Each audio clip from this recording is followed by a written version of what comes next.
I began playing DBD in the winter, for Australia, of 2020. Silent Hill had recently been added to the game and I was immediately sold. This was a time when Silent Hill as an IP hadn't been heard of since games like Downpour and Book of Memories, almost 7 years ago as of back then. So this, as someone who was a fan of the series, instantly caught my eye. I stopped playing DBD around the time Nemesis was added, as I'd become somewhat disinterested with the game and felt that it was beginning to lose some of the enjoyment I'd felt over the last year and a bit. I never planned to quit for good, just to take a small break, I guess. Bro, I was just playing with this map too, which is funny. Yeah, that's fucking hilarious. Shut up. I sit here before you, today, 5 years later, to say that Dead by Daylight itself, while updated extensively over the last half-decade, is almost exactly the same. Miserable, and what a fucking waste of time. Aggravating. She is still not on a gen! Disappointing. Just thank fuck this game is over. Has it really been 5 years?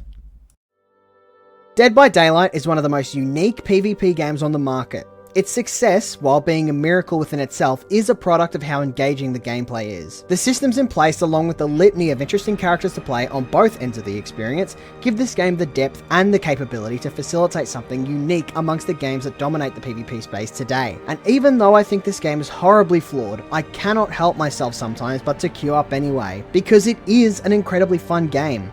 In spite of all the problems I'm going to list to you today, I do enjoy this game and I do wish the best for it. The reason I'm making this video is because I feel that there isn't much progress being made to improve the game past what it's already achieved. There have been really great pushes towards something better, but I feel that the core issues to this game's enjoyment are just as present, if not worse than ever. More licenses and more content is always nice, but the health of the game needs to improve beyond what it sits at right now, because I believe that the state of this game is incredibly dire.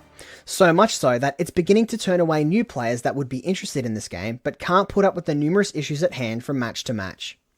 It's beginning to fatigue veterans of this game that have attempted numerous times to highlight the issues with this game, only for their feedback to go ignored. Never making videos like this again. I am never making videos like this again. And I would say that it's beginning to taint my experience overall, as this recent return has provided me with an experience that was far worse this time around than it was back when I played all those years ago. And now, the darkness holds dominion. I'd like to begin by arguing over a core issue for the Survivor side of this game. I mainly play Survivor and I enjoy it far more than playing Killer, so I feel that it is responsible for a good chunk of the problems with this game for both roles. Dead by Daylight is a team game first and foremost. It might be possible to win 1v1s against killers, but it is certainly not designed to be that way, which is why it is always so baffling that behaviour nor the player base plays it like that.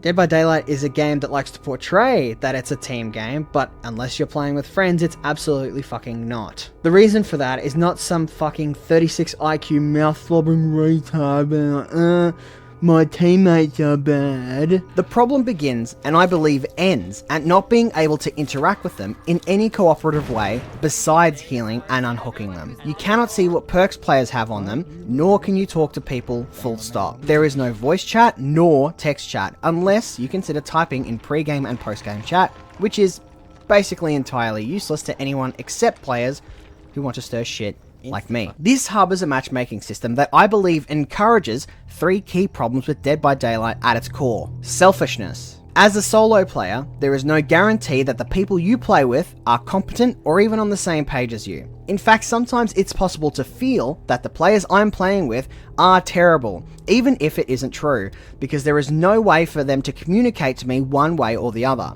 The best I can get is watching the left side of my screen while repairing gens to get a sense of what the other is experiencing, which is better than what it was years ago, but is a far cry from just talking to them. As a result, I am discouraged from playing with builds that are altruistic, even if I like them, because why would I ever build my playstyle around a team I can't communicate with? Furthermore, when there is no certainty of the quality of players I'm playing with, in what world would I ever take perks that aim to give them more opportunities to make big plays? One guy's dead, this guy's already on his second hook, this guy's on his first.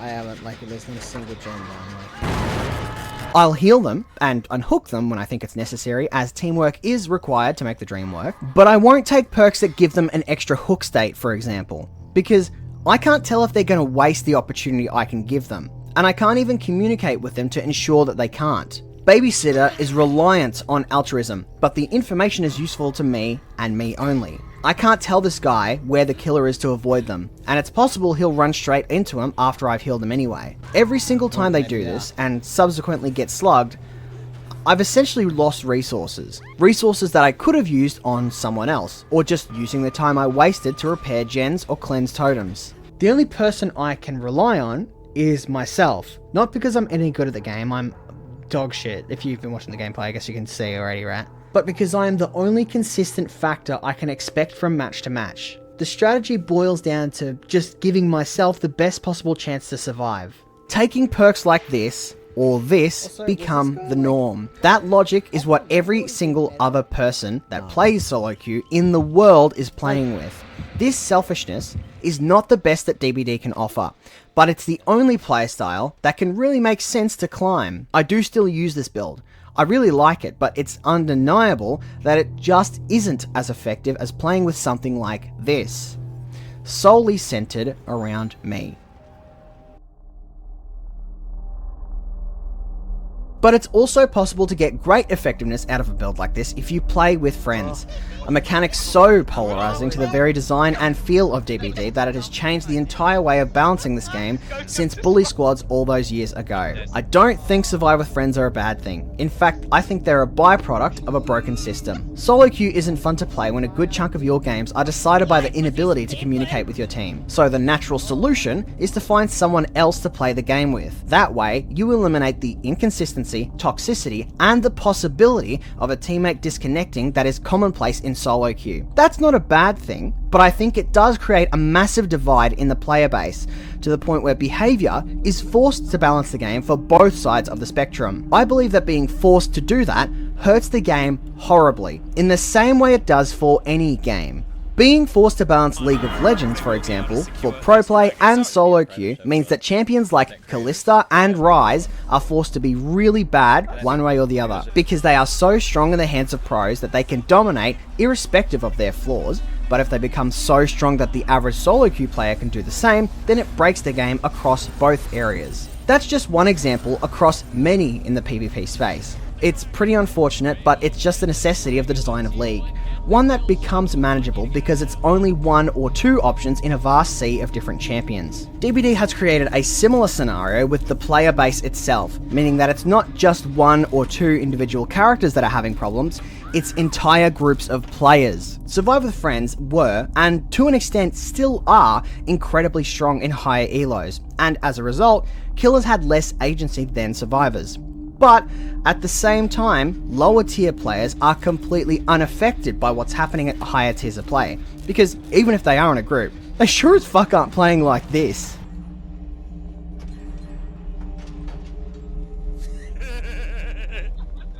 Even still, nerfing aspects of high tier play affect low tier play as well, such as changes to generator repair speed or stacking. Though they are two different groups of people, these changes affect both of them equally. Players in DBD can be quite helpful and encouraging. Even after seeing all the Toxicity compilations, screen caps of people saying stupid shit, acting like fuckwits, as well as just experiencing stupid shit in solo queue.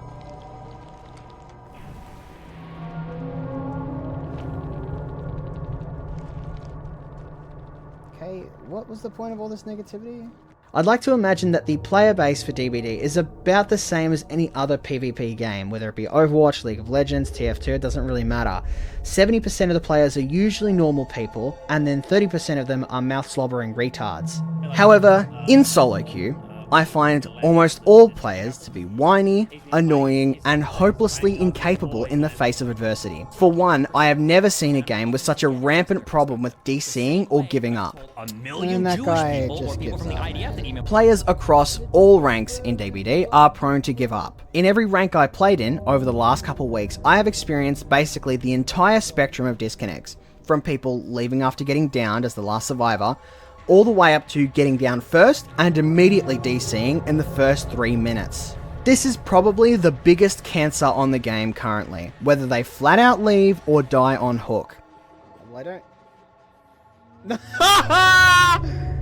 You people are just not fucking intelligent. How do I, Every single time, no matter when it happens, if it isn't at the end of a match, it will drop the enjoyment of the game through the floor. And it tanks morale, increasing the likelihood of people just leaving after the first guy until you're the only one in the match. When we discuss changes and fixes to all 3 of these concerns, we run into the one core issue that's been communicated in many different ways. The player base is incapable of acting like adults. I think that the fix to selfishness and the contrasting problems with team play is voice chat. Yeah, I get it, I know, you can boo all you want, but I think it's just the natural outcome of the problems manifesting in solo queue at all ranks. At the very least, you should have been able to see what perks people were running years ago. I believe that voice chat as a solution fixes both survive with friends and the inconsistency of solo queue as long as it's implemented correctly. Communication was never designed as a core part of DBD, and while I think it was cool at the time, the game has changed so far beyond what it used to play like that I think the exclusion of voice chat is now beginning to hurt it. If communication isn't allowed, then survive with friends shouldn't be either. But that feature is here to stay, and I think it's hurting the health of the game. So the game should evolve to accommodate for that, or risk being left behind by something else that does what DBD can't. If you are survive with friends, voice chat should be forced in-game, whether you're playing with 1 or 3 extra players. As a solo, you can use voice chat if you like. It should be proximity based, and both survivors and killers can hear in-game chatter. Other than that, it functions normally. If there's a mute button, you can change volumes of players and whatever nice quality of life changes you'd like to implement. In theory, this should accomplish a couple things. For one, it should give you the ability to communicate with other players without compromising on the design of the game. Communication across the map to people about where the killer is broken, flat out. Information was never designed for you to be able to communicate it across map unless the perk did it for you. Kindred is the pinnacle of that design. I believe forcing game chat and making the voice chat proximity based should eliminate that problem, as you can only communicate with people who are right next to you. And even if you are in a Discord, it should come out in voice chat anyway, giving you the ability to cooperate with people without breaking the game at its core. Secondly, it universally brings the player base to an even footing, by giving all players the ability to communicate with each other in a way that does not compromise on the design of Dead by Daylight. It means that all players, in theory, are playing on the same footing as each other. Survive with friends no longer have a unique advantage over solo survivors, because they are communicating in, hypothetically, the same way. This should make it far easier for behaviour to balance the game around that fact. When all players are playing with the same tools, the game is easier to change. And finally, it gives more agency to killers that struggle with survive with friends. Proximity chat should be heard by killers. That not only gives communication a significant downside and gives more counterplay to it within its design, but it also gives killers a fighting chance against players using such a powerful resource. This could also present the option of just not using voice chat at all. The risk may be too high for survivors to consider using it in the first place. I think that this is at the very least a decent start to the idea of introducing a unifying mechanic that bridges the gap between killers and survivors, as well as survive with friends with solo players. However, this idea, from every single forum I read about it on, generally says the same thing about it. I don't want to talk to other people in this player base. The sentiment seems to be shared not because it would hurt the game. While there are arguments about the original design of DBD, they don't come up as often as, the people I'm queuing with are animals, why would I want to talk to them? But if that's the argument against a change like voice chat, then we sit in a very dangerous position, where the improvement of the game is barred by the actions of an unpunishable player base. Disconnects in DBD have a sordid history. I can understand that. Giving up is always going to be an issue, even if behaviour starts handing out permanent IP bans to people who give up or DC. You can't stop people from disconnecting, and you want to incentivize them to not do it in the first place, because when they don't flat out disconnect, they give up to avoid the disconnection penalty. A far more cancerous practice which hurts the health of the game even more than just disconnecting does. so it's tough to consider penalties for leaving, which means that disconnects and leaving is left in the state it is, where you experience it at least once in every 5 games.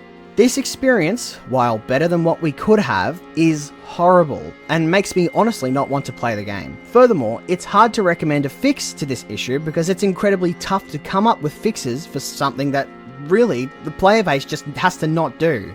In the end, the behaviour of the DBD community is likely the reason that progress cannot be made when discussing the health of Dead by Daylight. As of this newest FNAF update, we are seeing that happen in real time. AFK rules just got a rework that disables players from being able to jump off hook without the use of perks. I think this is a good change that should completely remove the ability to give up. However, it's being abused right now by the player base to do this. Are we serious right now? Hard tunneling and face camping survivors in hopes of them copping a suspicious play flag. I've heard from a couple different places that people should abuse this system to make sure that behaviour knows about the issue, and that it's not necessarily malicious because it's for the betterment of the game. While I can agree that sometimes you just have to take matters into your own hands, this guy was not doing any of that. This guy face camped 2 different people, then got into post-game chat to shit talk both of them. Voice chat is the same, as it most likely will never be implemented because a good majority of the players cannot help themselves but to spew shit. So, here we stand today. In spite of the fact that all people really want is positive change that improves the health of this game, the problem right now is that the player base themselves are the ones keeping the game hostage. Barring any progress from being made because of the hundreds of thousands of players' incapability to control themselves is exactly what will kill this game. When the health of the game has never been worse, it's the players themselves that don't want to change for the betterment. That is not only painfully ironic, it is also deeply saddening, as if the player base cannot help themselves but to ruin games constantly, then you deserve nothing more than for this game to die where it stands today.